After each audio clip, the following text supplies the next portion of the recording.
That's a very, very common pattern and not too difficult to spot, although it's so quick that you really are left with the impression that the medium has all the information and is giving is giving the person in the audience bit after bit, and they're not. He's not. He's saying very little and waiting for the feedback and then throwing back. What you'll see is, far from it being all vague or saying things that apply to just everybody, you'll get very specific details being thrown at you. So I'm seeing a pair of cufflinks with a sort of a red jewel or something, something really quite specific, and normally the person doesn't quite make it fit, but then the medium will keep on pushing and start to turn into something else. So it's definitely some jewellery. It's definitely showing me jewellery. And then, of course, they're going to make jewellery fit. Well, yes, it was, I've got some jewellery at home. That's right. He's saying, have a look in your jewellery box because it's something there you've forgotten. And the red cufflinks have been forgotten. So keeping track of, well, what was the medium pushing for at the beginning? And one thing I saw was there's a dog. He's saying it's something to do with his dog that used to sleep in the hallway. And the answer sort of came back, sort of, no. Yeah, well, it's something in the hall. It could be a picture of a dog. Is there a picture of a dog in the hallway? And the answer came back, no. I mean, I've just put up another picture. I put up a picture in the hallway of the family or something. That's it. He's saying he doesn't like the picture in the hallway. The dog was forgotten. Yeah. But it actually started off talking about a dog. Yes. And purely because of what the audience member said, now it's about a picture in the hallway. It's become something completely different. But it looks like the medium was just sort of fumbling. Yes. Whereas in fact he's gauging everything on what the person's giving him. I suppose the other thing, I imagine some people listening will be saying to themselves, oh yes, well I see that. But on the other hand, I was told a story by somebody who was told a story where the medium really did get an exact fit. And I suppose the point there is that stories only get passed on the very rare occasions when they do get an exact hit. I mean, nobody goes around telling stories of failed. Exactly. Failures. Well, one of the first things you learn as a magician is that you do a trick, but half of the trick happens afterwards when that person remembers it and then wants to tell somebody else in a way that doesn't make him look stupid or look like he's been fooled. Yes. So things get exaggerated. In the same way, if you've had a great holiday and you come back and you want to tell everybody about it, So these stories we hear are always deleted and edited and twisted in all sorts of ways. I heard a tale which I thought was kind of interesting of a psychic who was at a policeman's event, and apparently it was a psychic the police had used. Although I think normally it's psychics saying they've helped the police, but either way, she was at this event, and this was being told to me by a friend of somebody who was there that the psychic spoke to at the end of the evening. And the psychic came up to this guy who was a policeman and said, "Oh, very nice to meet you," and shook his hand. And as she shook his hand, she sort of stumbled back a bit and rolled her eyes back into her head, and said in a sort of far-off voice, "Oh, you better leave. Henrietta's cold. Henrietta's cold. She's waiting for you." And then she snapped out of it and said, "That was who's Henrietta?" And the guy was amazed. Because Henrietta was the name of his car. And when he went outside, it was snowing. So Henrietta was cold. Now, this guy tells my friend tells me with that air of, how do you explain that? Yes. And obviously it's a lovely story, and who knows what actually happened, but it's a great story that's come out of it. But if the woman had gone up to him and merely said, "Well, apparently you call your car Henrietta," which was the only bit of information that was of interest, was the name of the car. Somebody comes up to you and says that, you just go, "Oh, who told you that?" Obviously, presumably loads of people at the event knew that, he's a policeman, he's called his police car a name, they presumably know that. Yeah. So it's not a big deal, the fact that she would know that or might have found it out. But because of how she presented it, through nothing other than showmanship, it made the difference between a non-event that would be passed over and a massive event for this guy that has presumably changed his belief on a lot of things. And he goes around telling other people. Goes around telling other people and yes. During the making of this programme, I've talked to a number of psychics and palm readers and people like that who've sort of done me. And what slightly disappointed me is that they got spectacularly bad results. I mean, I thought at least they'd be good at it and that they would sort of get a reasonable number of hits. And bearing in mind that what they are is like some kind of conjurer. I mean, if a stage conjurer scored as many misses as these people, he'd be booed off the stage. And yet, because they bill themselves as psychics rather than conjurers, paradoxically, they're given more latitude, they're given more license to fail than if they were taking rabbits out of a hat or sawing women in half or something.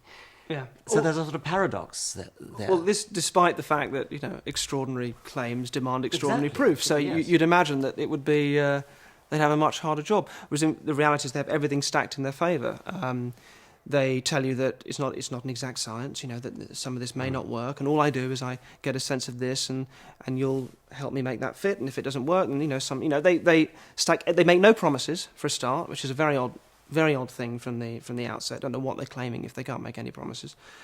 And then they come out with various things, and you make them fit or don't fit, and if you're not really making them fit, if you're not playing the game, then you're blocking the energy, and you're sort of yes. It's your fault. I did a couple of psychics who are quite famous on television and things, and one after another they gave up. The first one started talking about my father, and they said, "Your father in the spirit world is very sorry that he didn't manage to say goodbye properly." So I sort of strung her along for a bit before letting her know that my father is in fact still alive at the age of 91. At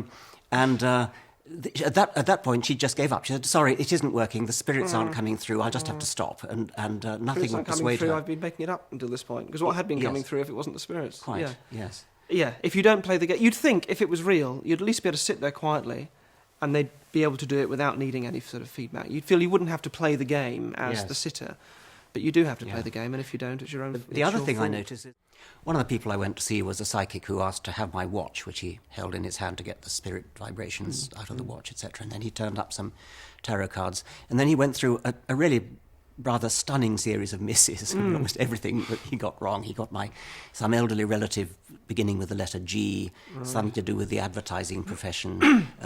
Total miss. I mean, no suggestion. Then he got an elderly woman beginning with E. Well, that was a sort of hit because my grandmother's name began with E. That's incredible. And he, and it is the commonest letter in the alphabet. Yeah. And he said that she kept lots of cats, and so I was able to tell him that she absolutely hated cats. They were the one thing she abhorred. Yes, yeah. Anyway, it went on, and it was all a total set of failures. And then I was afterwards told at the end that he told somebody else that he'd done really well and that he'd got lots of hits. And I think he believed it. Maybe for him that was a... Yeah, maybe it was the best readings ever. But I mean, so that there's an element of self-delusion as well as just deluding the punter about this. I think, given that the whole skill seems to be not about comforting people. I think that was rubbish, although they say that. It's about getting hits. It's about hearing yes, yes, yes. So it's a strange sort of ego thing. And getting money for it. So, so I think it's not surprising that sort of self-delusion happens and that people after the event will say, yes, that went extremely well, and shamelessly, publicise themselves as helping the police solving this murder and that murder when they've done nothing other than presumably just rang up and say, do you want any help? No. Unless I aided police. That is self-delusion, but it's self-delusion born out of this sort of, I think, just this sort of ego need that runs behind it. It is odd. How do people get started in a profession? Do they come out of show business, or does it run in families, or what?